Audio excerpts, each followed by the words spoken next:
Welcome to exam time दोस्तों। हम यहाँ पर देखेंगे कि एमपीपीएससी क्या है। यहाँ पर हम जानेंगे एकदम शुरुआत से। देखिए मैंने यहाँ पर किस प्रकार के क्वेश्चन लिए हैं, है ना। देखिए एमपीपीएससी क्या है, हमें पता होना चाहिए। हम जिस एग्ज़ाम की तैयारी कर रहे हैं तो हमें पता होना चाहिए कि वो क्या है, उसे कौन कंडक्ट कराता है, कितने लोग उसमें फॉर्म वगैरह अप्लाई करते हैं। देखिए जैसे कि उसमें शैक्षणिक योग्यता क्या है ना। उसके बाद आयु सीमा क्या है ना, एज क्राइटेरिया उसका क्या है। उसके बाद शारीरिक मापदंड क्या है, परीक्षा का आयोजन किस प्रकार होता है, आरक्षण की क्या प्रोसेस है, कौन सी पोस्ट मिलती है, और परीक्षा की योजना किस प्रकार होती है, मतलब किस प्रकार से इस परीक्षा को पूरा किया जाता है। उसके बाद कितने पेपर होते हैं और फॉर्म कितने भरे जाते हैं और सिलेक्शन कितने को होता है। देखिए हम जो भी एग्ज़ाम की तैयारी कर रहे हो सबसे पहले हमें पता होना चाहिए कि वो क्या है ना, कौन इसका एग्ज़ाम कंडक्ट कराता है, कितने प्रत्येक वर्ष कितने छात्र उसमें फॉर्म अप्लाई करते हैं, है ना, और कितने लोगों का सिलेक्शन होता है। तो हम इस प्रकार से जितने भी एमपीपीएससी की स्ट्रेटजी है सभी पर एक एक वीडियो लाएंगे। आप कमेंट में बता सकते हो, चाहे वो बुक लिस्ट हो, है ना, चाहे वो नोट्स हो, चाहे सिनॉप्सिस हो, चाहे किसी भी प्रकार का एमपीपीएससी रिलेटेड कुछ भी हो, तो मैं एक प्लेलिस्ट बना दूंगा एमपीपीएससी स्ट्रेटजी के नाम से। तो उसमें सारे मेरे वीडियो आया करेंगे, है ना। और साथ में हम एमपीपीएससी की 3 मार्कर की सीरीज अभी स्टार्ट करेंगे थोड़े ही दिन बाद, 2 से 4 दिन बाद, तो आप वो भी देखिएगा। चलिए देखते हैं यहाँ पर एमपीपीएससी क्या है। देखिए जैसे कि मैंने यहाँ पर लिया है कि ये मध्य प्रदेश लोक सेवा आयोग द्वारा आयोजित परीक्षा है। देखिए जिस प्रकार से यूपीएससी भारत की सबसे प्रतिष्ठित परीक्षा है, तो उसी प्रकार हमारी ये क्या है, मध्य प्रदेश की सबसे कठिनतम, प्रतिष्ठित और सम्मानित परीक्षाओं में से एक है ना। तो ये आपको पता होना चाहिए। और सबसे जरूरी बात कि ये धैर्य, आत्मविश्वास और निरंतरता की परीक्षा है। यहाँ पे आपको पेशेंस रखना होगा, है ना। क्यों रखना होगा, क्योंकि किसी को 1 साल भी लग सकते हैं, किसी को 2 साल भी लग सकते हैं ना, और किसी को 3 साल भी लग सकते हैं। ठीक है, तो आपको पेशेंस बनाए रखना होगा। ये नहीं कि आपका फर्स्ट बार में ही सिलेक्शन हो जाए। हाँ, बाकी आप अगर निरंतर उसमें लगे रहे तो आपका ये जरूर पक्का है कि आपका सिलेक्शन होगा। ठीक है, आत्मविश्वास आपको बनाए रखना होगा। जैसे किसी ने कह दिया कि यार भाई 2 साल से तैयारी कर रहा है, कुछ नहीं होगा, ये नहीं होगा, वो नहीं आएगा, तो आपको अपने अनुसार ही चलना है। अपने खुद पर आपको सेल्फ कॉन्फिडेंस रखना है कि मैं इस परीक्षा को निकाल सकता हूँ, तो आप इस परीक्षा को कर सकते हैं, है ना। और निरंतरता, जैसे कि आपने कोई 1 हफ्ता लिया, उसमें 2 दिन पढ़ाई की, बाकी के 4-5 दिन आपने पढ़ाई नहीं की, है ना, तो इससे नहीं होगा। रेगुलर का टाइम टेबल बनाइए। हाँ, 1 हफ्ते में 1 या 2 दिन का गैप हो सकता है, तो आप रेगुलर टाइम टेबल बनाइए। कुछ नहीं तो थोड़ा बहुत ही पढ़िए, है ना। और सबसे पहले आपको मेंस की तैयारी करनी होगी, तो उस पर भी मैं एक वीडियो बनाऊंगा, तो आप मुझे बताते रहिएगा, मैं उसी पे एक वीडियो बना दिया करूँगा।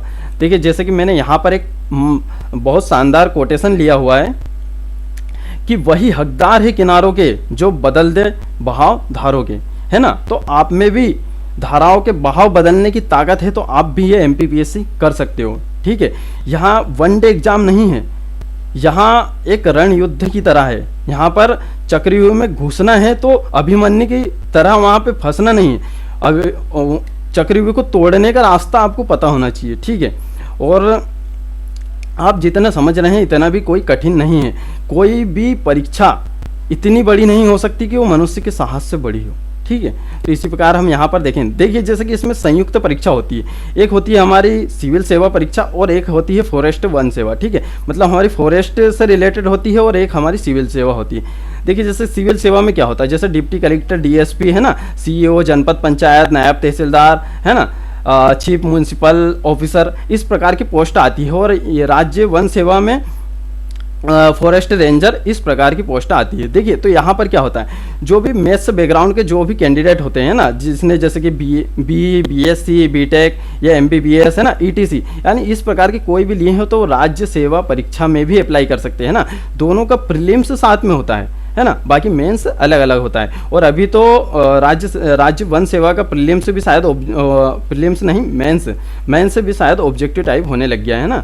तो अभी नए सिलेबस के अकॉर्डिंग क्या रणनीति है, तो वो हमें नोटिफिकेशन आएगा तो उस प्रकार पता चलेगा, है ना। बाकी अभी तक जितना जनरली, जिस प्रकार से अभी जनरली होते आया है पिछले 10 सालों से, तो वो मैं आपको बता रहा हूँ। देखिए अब देखेंगे योग्यता। यहाँ पर स्नातक के विद्यार्थी, यानी जिसका भी अभी ग्रेजुएशन हुआ है किसी भी सब्जेक्ट से, इसमें कोई परसेंटेज का कोई भी नहीं है कि आपके 40% हो, चाहे आपके 100% हो, चाहे 60% हो, ऐसा कुछ भी नहीं है इसमें। और जो अंतिम जैसे कि अंतिम वर्ष में है, यानी स्नातक के अंतिम वर्ष में है, तो वो भी यहाँ पर अप्लाई कर सकते हैं। बस इसमें एक छोटी सी डिमांड है कि आपका जैसे कि फाइनल रिजल्ट आते तक आपका रिजल्ट, यानी कॉलेज का जो आपका फाइनल ईयर का जो रिजल्ट है तो वो आपका आ जाना चाहिए। इसी प्रकार हम यहाँ देखेंगे आयु सीमा, है ना। अभी तक तो इसमें आयु सीमा 21 से 40 वर्ष ही है, बाकी आगे का पता नहीं नए नोटिफिकेशन के हिसाब से क्या होगा, है ना। और ओबीसी और एसटी एससी वालों को इसमें ऊपर जैसे 3 साल और 5 साल का इसमें छूट मिलती है ना। तो उसी प्रकार देखते हैं शारीरिक मापदंड। अब देखिए यहाँ पर मैंने लिखा है केवल वर्दीधारी पदों के लिए, ठीक है। तो इसमें केवल वर्दीधारी पदों के लिए ही सिर्फ ये मांगा जाता है कि ऊंचाई कितनी हो, है ना। तो ये इसमें देखिए जैसे कि राज्य वन सेवा में भी ये मांगी जाती है, और उसके बाद जैसे कि वर्दीधारी पद जैसे कि डीएसपी वगैरह की पोस्ट आती है तो उसमें मांगी जाती है। बाकी आपकी हाइट कोई मैटर नहीं करता है ना, आपका वजन कोई मैटर नहीं करता है ना, ठीक है। आप जब भी इसमें अप्लाई कर सकते हैं। देखिए यहाँ पे पुरुष के लिए क्या बताया गया है, यहाँ पे 168 सेंटीमीटर, महिला के लिए 155 सेंटीमीटर, ठीक है। और इसमें चेस्ट वगैरह भी बताया गया है, यानी शायद 85 से लेकर 90 तक का इसमें चेस्ट मांगा गया है पुरुषों के लिए, है ना। अब देखिए जैसे कि अभी तक जो आरक्षण की प्रोसेस है तो वो क्या है, एसटी के लिए 16% और एससी के लिए 16%, एसटी के लिए 20% और ओबीसी के लिए 27% और ईडब्ल्यूएस के लिए 10% यहाँ पर आरक्षण दिया जाता है। तो देखिए यहाँ पर प्रतिवर्ष देखिए जैसे कि अभी 2019 का ही हम देखें तो 3 लाख से ज़्यादा फॉर्म डाले हैं ना, तो हर वर्ष इतने ही फॉर्म डाले जाते हैं, 3 से 4 लाख तक के यहाँ पर फॉर्म भरे जाते हैं। अब देखिए जैसे कि यहाँ पर मैंने यही बता दिया गया है कि प्री में 15 गुना और मेंस में 3 गुना। अब देखिए जैसे कि मैं समझाता हूँ, जैसे कि यहाँ पर प्री में क्या है 15 गुना पास किए जाते हैं ना, तो आपको घबराने की ज़रूरत नहीं है। जैसे कि अगर 300 या 400 पोस्ट भी आए तो आपको घबराने की आवश्यकता नहीं है, क्योंकि यहाँ पर 15 गुना होंगे। और उसमें भी क्या होता है, जिसके नंबर सेम होते हैं, जैसे कि अगर आपके 78 है और किसी सामने वाले व्यक्ति के भी 78 है ना, तो दोनों को ही मेंस देने का मौका मिलेगा यहाँ पर। जैसे कि अभी मानते हैं अभी जैसे कि 500 पोस्ट आई है, ठीक है। अभी 2019 के एग्जाम में हम देखें तो 500 पोस्ट आई है, ठीक है। 500 पोस्ट का यदि हम 15 गुना करें तो लगभग 8000 के करीब हमारा होता है, ठीक है। अगर सेम नंबर वाले अगर कैंडिडेट आ जाते हैं तो उसमें क्या होगा, उसमें कम से कम 2-2.5 हज़ार व्यक्ति तो वैसे ही बढ़ जाते हैं, क्योंकि बहुत लोगों के रहते हैं सेम, है ना। तो इस प्रकार ये देखिए। और जो अपना मेंस होता है ना, तो फिर मेंस में क्या करते हैं, मेंस के इंटरव्यू के लिए सिर्फ मतलब एक पोस्ट के लिए लास्ट में 3 दावेदार बचते हैं, ठीक है। तो इस प्रकार से यहाँ पर होता है, यानी मेंस में फिर 3 गुना पास किए जाते हैं, है ना, जितनी पोस्ट है उसके 3 गुना। इसी प्रकार हम देखेंगे जैसे परीक्षा का आयोजन प्री मेंस प्रत्येक जिले में। देखिए प्रत्येक जिले में कैसे, जैसे कि हमारे यहाँ 52 जिले हैं, तो प्रत्येक जिले में यहाँ पर प्री एग्ज़ाम कंडक्ट कराया जाता है। और फिर उसके बाद क्या होता है, जो मेंस एग्ज़ाम हमारा होता है, तो मेंस एग्ज़ाम क्या होता है, यहाँ कुछ चुनिंदा शहरों में ही किया जाता है, जो हमारे बड़े बड़े शहर है, जैसे ग्वालियर, जबलपुर, भोपाल, इंदौर, है ना, इस प्रकार के शहरों में आयोजन किया जाता है मुख्य परीक्षा का। तो आपकी जो प्रीलिम्स एग्ज़ाम होता है वो पूरा ऑब्जेक्टिव होता है, और किसी भी प्रकार की नेगेटिव मार्किंग यहाँ पर नहीं की जाती है। और आपका जो मेंस होता है ना, तो वो आपका लिखित में होता है, ठीक है। तो वो भी हम बताएंगे कि किस प्रकार से आपको मेंस की तैयारी करनी है। आइए देखते हैं यहाँ पर। देखिए जैसे कि मैंने यहाँ पर लिया है कि प्रारंभिक परीक्षा, मुख्य परीक्षा और साक्षात्कार, ठीक है। तो हम देखेंगे यहाँ वस्तुनिष्ठ प्रकार की होती है, ऑब्जेक्टिव टाइप। OMR सीट पे आपको भरना होता है 400 अंक। देखिए मैंने यहाँ 400 अंक इसलिए बताया है क्योंकि यहाँ पर 2 पेपर होते हैं, एक होता है हमारा CSET, तो ठीक है वो उसके बारे में हम आगे बातचीत करेंगे, मैंने आगे अच्छे से एक्सप्लेन किया हुआ है। अब मुख्य परीक्षा, ठीक है, बस अभी ये याद रखिए कि 400 अंक का होता है। मुख्य परीक्षा लिखित परीक्षा होती है यहाँ पर, ठीक है, मैंने अभी बताया आपको, ये होती है 1400 अंकों की, ठीक है। और साक्षात्कार, अब देखिए जैसे कि साक्षात्कार होता है 175 अंक का। अब मैंने यहाँ प्लस क्यों लगाया, क्योंकि आपके सिलेक्शन के लिए यहाँ मैटर नहीं करता कि आप प्रीलिम्स में कितने मार्क्स लाए हैं, है ना। तो आपको सिलेक्शन के लिए क्या है, आपको सिलेक्शन के लिए मुख्य परीक्षा और साक्षात्कार में आपके नंबर कितने आए हैं। टोटल हमारे हो जाते हैं 1500 नंबर, ठीक है, 1575 नंबर। इसमें से आपके कितने नंबर यहाँ पर आए हैं तो वो यहाँ पर मैटर करता है। तो उसमें से आपके पूरे काउंट होते हैं, उसमें आपकी रैंक डिसाइड होती है ना। और अधिकतर रैंक, इससे भी डरने की आवश्यकता नहीं, अधिकतर रैंक हमेशा फर्स्ट रैंक भी जो लाता है वो भी 1000 से नीचे ही आता है, ठीक है। तो 1000 से ऊपर कभी बाकायदा कभी चल जाता है, बाकी 1000 से ऊपर आज तक कभी मेंस का कट ऑफ गया ही नहीं।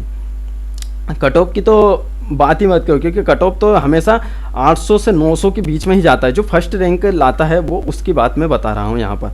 तो ये आपका पूरा 1575 अंकों का यहाँ पर एग्जाम होता है। इसी प्रकार हम देखेंगे जैसे प्रारंभिक परीक्षा। देखिए मैंने यहाँ पर बताया ये GS1 और इधर होता है GS2, या 2 प्रकार के पेपर होते हैं, है ना। तो आपका इसमें भी 100 ऑब्जेक्टिव होते हैं।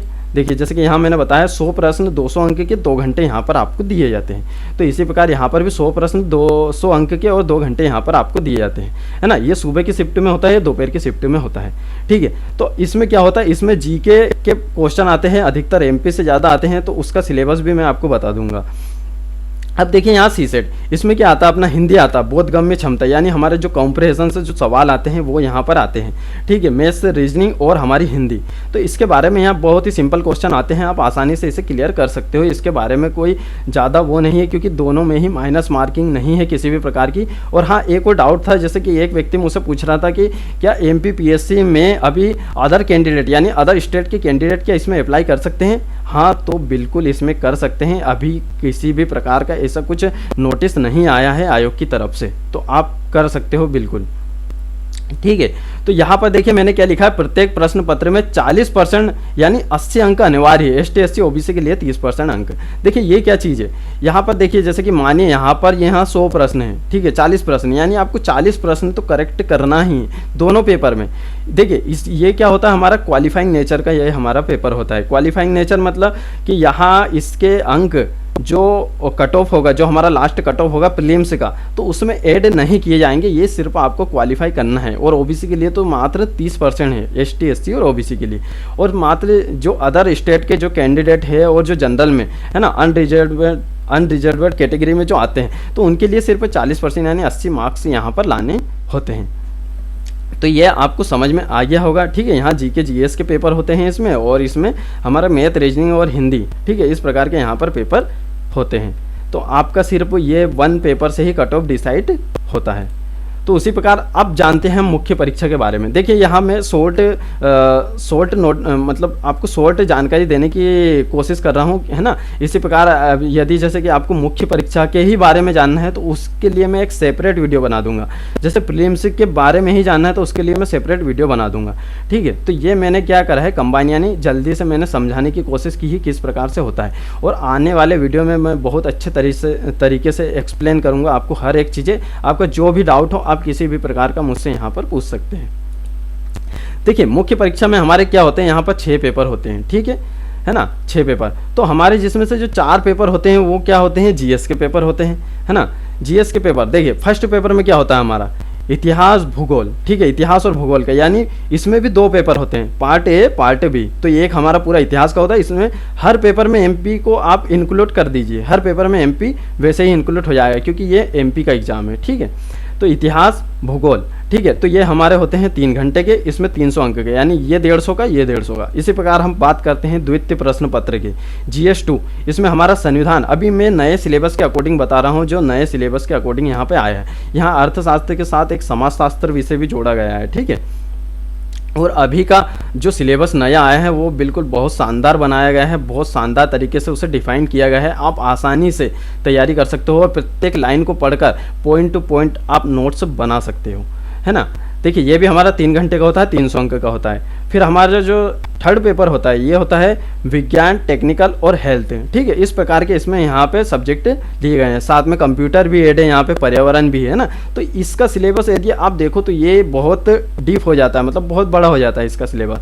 बाकी कोई बात नहीं, इस पर आपको अच्छे से वर्क करने की आवश्यकता है, क्योंकि इसमें मैथ्स भी इंक्लूड है, ठीक है। इस बार क्या करा है उन्होंने, मैथ्स की एक सेपरेट अलग से यूनिट दे दी गई है। तो उसमें जैसे कि जो मैथ्स बैकग्राउंड के कैंडिडेट नहीं है तो उनको थोड़ी सी प्रॉब्लम यहाँ पर हो सकती है। तो ये भी 3 घंटे का होता है और हमारे कितने अंक का होता है यहाँ पर, 300 अंक का यहाँ पर होता है ना। चतुर्थ पेपर ये हमारा, ये अभी पिछली बार इसका नाम क्या, जैसे नीति शास्त्र, ठीक है, तो इसका थोड़ा सा नाम चेंज कर दिया है, बाकी इसमें सब्जेक्ट वगैरह सब वही है। उसी प्रकार से हमें पढ़ना है, 2-3 यूनिट जैसे 2-3 यूनिट इसमें शायद नई जोड़ी गई है, जैसे कि एक हमारा व्यक्तिगत भिन्नता है ना, और कुछ नहीं करा है। अभी इस नए सिलेबस से डरने की कोई आवश्यकता नहीं है। यहाँ पर क्या करा है, जो हमारी वर्ल्ड लिमिट है वो थोड़ी सी, जो लिखने की हम मुख्य परीक्षा में लिखते हैं, तो वर्ल्ड लिमिट थोड़ी सी यहाँ पर कम की गई है, ठीक है। तो बाकी पूरा सेम वैसा ही है, बाकी कोई ज़रूरत नहीं है मतलब कुछ अलग नए नोट्स क्या है। यदि आपके पुराने नोट्स हैं तो उससे भी आप मतलब पॉइंट कलेक्ट कर करके यहाँ पर एक शॉर्ट नोट्स बना सकते हैं। देखिए जैसे कि यहाँ पे चतुर्थ पेपर, ठीक है, दर्शन शास्त्र, मनोविज्ञान, लोक प्रशासन, ठीक है। तो इस प्रकार के यहाँ पर 3 प्रकार के विषय दिए गए हैं, तीनों की अलग अलग यूनिट यहाँ पर है, ठीक है। अब ये होता है हमारा 200 अंक का, है ना। अब देखिए जैसे कि यहाँ पर ये जो पंचम पेपर और षष्ठम पेपर, यानी मैंने 5th और 6th पेपर लिया है, तो ये हमारा 5th पेपर होता है किसका, हिंदी का, और हमारा 6th पेपर कौन सा होता है, ये होता है निबंध का, ठीक है। तो हिंदी एवं व्याकरण। अब देखिए मैंने यहाँ पर ओनली हिंदी क्यों लिखा है, क्योंकि ये आप भले ही इंग्लिश मीडियम से हो चाहे हिंदी मीडियम से हो, आपको ये पेपर हिंदी में ही लिखना होगा, ठीक है। तो ये 200 अंक का हमारा यहाँ पर होता है। तो ये निबंध, देखिए इसमें क्या करा है, अभी जो हमारे पुराने सिलेबस में ये प्रारूप लेखन, ठीक है, प्रारूप लेखन, तो ये हमारा पहले 5th पेपर में ऐड था, तो इसे क्या करा है, अब इसका एक सेपरेट 25 नंबर का इसे कहाँ पे ऐड कर दिया गया है, निबंध में ऐड कर दिया है ना। तो इससे भी कोई घबराने की कोई आवश्यकता नहीं है, आपका पहले से ही कंप्लीट होगा। जो नए छात्र हैं तो उन्हें भी घबराने की आवश्यकता नहीं है, प्रारूप लेखन बहुत ही सिंपल होते हैं। तो ये देखिए हमारे यहाँ पर 2 घंटे यहाँ पर दिए जाते हैं। तो इसी प्रकार ये हमारे पूरे 1400 नंबर की मुख्य परीक्षा होती है। फिर लास्ट में क्या होता है, जैसे कि जितना भी कट ऑफ आता है मुख्य परीक्षा का, तो वो क्या होते हैं, साक्षात्कार के लिए यहाँ पर अप्लाई कर सकते हैं, है ना। फिर वापस से एक फॉर्म भरना होता है, तो उसमें आपकी पूरी डिटेल वगैरह भराई जाती है, तो उस प्रकार से आप फिर इंटरव्यू के लिए पात्र होते हैं। फिर इंटरव्यू के बाद आपको डायरेक्ट हमारी जो नरोन्ना प्रशासनिक एकेडमी है भोपाल में, तो वहाँ पर आपको प्रशिक्षण के लिए भेजा जाता है ना। तो अलग अलग जगह भेजा जाता है, जैसे जिस प्रकार की आपको पोस्ट मिली होती है। तो देखिए जैसे कि आप जैसे कि अगर 50 से ऊपर ही अगर ये रैंक लाते हो, तो आपकी बहुत ज़्यादा संभावना है कि आप डीसी या डीएसपी की पोस्ट आप यहाँ पर ले सकते हो, ठीक है। तो उससे नीचे यदि आप रैंक लाते हो, तो जैसे कि आपको सीओ जनपद पंचायत, है ना, जो भी आपने पोस्ट प्रेफरेंस भरा है उस प्रकार से आपको यहाँ पर पोस्ट प्रोवाइड की जाती है, ठीक है। तो इंटरव्यू भी बहुत सिंपल होता है। जब आप इतनी सारी चुनौतियों को पार करके, प्री मेंस, है ना, इतना पार करके, इतना पढ़ के जब आगे जाते हो, तो इंटरव्यू कोई आपके लिए कोई बड़ी बात नहीं है, ठीक है। तो इंटरव्यू भी बहुत आसान हो जाता है। यदि आप मुख्य परीक्षा निकालने की ताकत रखते हो, तो इंटरव्यू कोई बड़ी बात नहीं है, ठीक है। और क्या कुछ लोगों ने क्या है, एमपीपीएससी को बहुत ही ऐसा बना के रखा है कि बहुत टफ है, ये है वो है, दिन रात पढ़ना पड़ता है, ऐसा करना पड़ता है। तो ऐसा कुछ नहीं करना पड़ता है, बहुत ही सिंपल एग्जाम है, ऐसा कुछ नहीं है। और ज़्यादा हिंदी माध्यम का देखिए एक प्रॉब्लम होता है, हिंदी माध्यम वाले व्यक्तियों को क्या होता है कि वो पूछते रहते हैं कि ये नोट्स पढ़े, वो नोट्स पढ़े। तो मैं आपको बताऊंगा कि किस नोट्स से आप पढ़ें और उससे आपका 100% सिलेक्शन यहाँ पर होगा, ठीक है। तो ज़्यादा नोट्स के पीछे ना भागे। देखिए इंग्लिश मीडियम वाला विद्यार्थी क्या करता है, उसको ज़्यादा बुक वगैरह मतलब उपलब्ध नहीं हो पाती, तो वो क्या करता है, उसके पास जो सीमित संसाधन होते हैं तो उन्हीं से वो तैयारी करता है। तो आप भी यहाँ पर सीमित संसाधन से तैयारी कीजिए और किसी भी कोचिंग या किसी भी नोट्स से आप पढ़ लीजिए। और बाकी अगर आपके पास एक सब्जेक्ट की यदि एक बुक है, तो आपको कोई ज़रूरत नहीं है दूसरी बुक की, ठीक है, क्योंकि लिखना हमें ही है, उसमें से हमें क्या करना है, समझना है और कंटेंट निकालना है सिर्फ, ठीक है, की पॉइंट हमें ढूंढना है। और सभी बुकों में सेम ही रहता है, कोई इतने ज़्यादा हलवा बनाने की कोई ज़रूरत नहीं है यहाँ पर कि इस प्रकार से टफ होता है। क्योंकि यहाँ पर क्या होता है, जो नए बिगिनर्स विद्यार्थी आते हैं ना, तो उन्हें कुछ पता नहीं होता, तो वो इधर उधर पूछते रहते हैं, कहीं वहाँ कमेंट में, कहीं वहाँ पर कमेंट में, है ना। तो इस प्रकार आप इन लोगों से बचिए, आप बिल्कुल फोकस होकर तैयारी कीजिए। यहाँ पर सिंपल से तो सब्जेक्ट दिए हैं, ये हम 10th के बाद से पढ़ते ही आ रहे हैं, किसी न किसी सब्जेक्ट हमने कुछ ना कुछ पढ़ के ही रखा है, तो इतना कोई टफ नहीं है। और बहुत सारे लोग क्या है, ये कोर्स लीजिए, वो कोर्स लीजिए, मैं यहाँ पर आपको टोटल चीज़ फ्री उपलब्ध कराऊंगा, कोई किसी प्रकार का कोई चार्ज नहीं, ठीक है। तो आइए दोस्तों देखिए, जैसे कि अब हम मिलते हैं नेक्स्ट वीडियो में। आप कमेंट में मुझे बता सकते हो कि किस प्रकार के आपके क्वेश्चन हैं, तो मैं उस पर एक वीडियो ले आऊँगा, है ना। और अभी मैं 3 मार्कर 2020 के अनुसार मैं यहाँ पर 3 मार्कर की एक सीरीज चलाऊँगा, उसमें बिल्कुल फैक्ट टू फैक्ट बताऊँगा। यानी जो हमारी अभी जो वर्ल्ड लिमिट दी गई है 10, ठीक है, 10 शब्दों में हमें आंसर करना है। तो उस प्रकार से देखिए, आप सबसे पहले मुख्य परीक्षा की तैयारी कीजिए, प्री वगैरह के पीछे ना भागिए। प्री सिर्फ 2 महीने में आराम से तैयारी हो जाती है प्री की, ठीक है। तो दोस्तों मिलते हैं फिर नेक्स्ट वीडियो में। तब तक के लिए बने रहिए चैनल के साथ और कमेंट में आप मुझे बता सकते हो। ठीक है।